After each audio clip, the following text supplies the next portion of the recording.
So, when you see these protests happening in different cities on both parties, often it's organized by the party itself. They're telling, hey, get your people on the ground in Maricopa County in Arizona and go storm the thing to create the CNN headline, create the Fox News headline that they're stealing the election. They're stealing the election. And that's the narrative that Donald Trump has been talking about for 3 months. Right. You know why? He knew he was going to lose. Yes. The math had shown that this guy was going to lose. So what did he do? He prepared everyone for this day.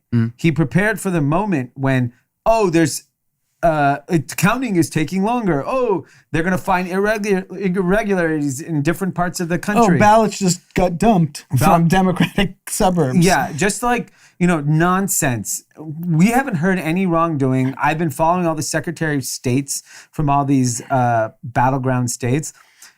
They are so confident that everything is being done by the book. There's no chaos inside the voting counting area. And just kind of a logistical note, in these polling centers, there are both Republican and Democratic operatives that are watching them count to make sure there's nothing improper going on. And so all these lawsuits are revolving around everything from why aren't our people allowed there? So, a good chunk of lawsuits have already been tossed out.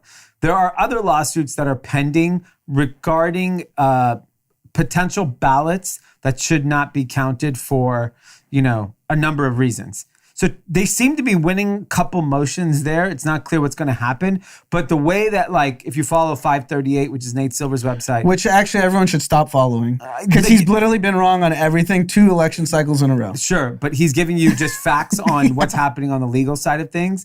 He's the quickest to share that information. And what they've gathered from the Secretary of State that in some of these counties where they're saying irregular ballots, you're talking 300 votes, 600 votes. It's not like 60,000 votes are going to get thrown out of the situation. So look, at the end of the day, it looks like even in Clark County, where there's still a big chunk of votes, where in Nevada is Las Vegas, that's going to lean Democratic. Heavily Democratic. And that's the whole state.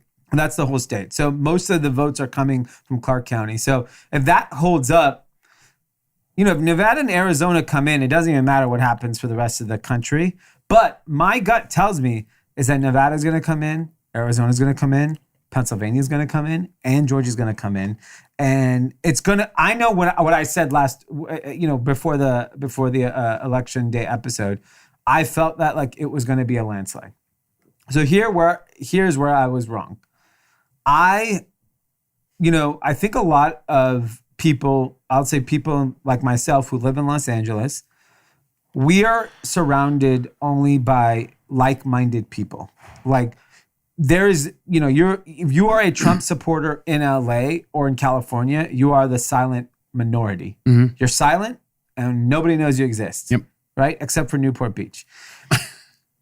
The rest of the country is very, very different. Mm-hmm. And I understand that. And I had this optimistic view that there was a sense of, a lot of people talk about values in life, and the fact that so much of the country will say that American values this, American values that, but then they'll go and vote for a person like Donald Trump, who actually does not express the greatest parts about being an American. He actually is the worst part about being an American. Mm-hmm. The arrogance, just the greed, the lack of empathy. That's not America. That's not why America is the greatest country in the world. So I always viewed, okay, I get why there is a portion of the population that votes for Donald Trump because they believe that message of elitism that he is pushing.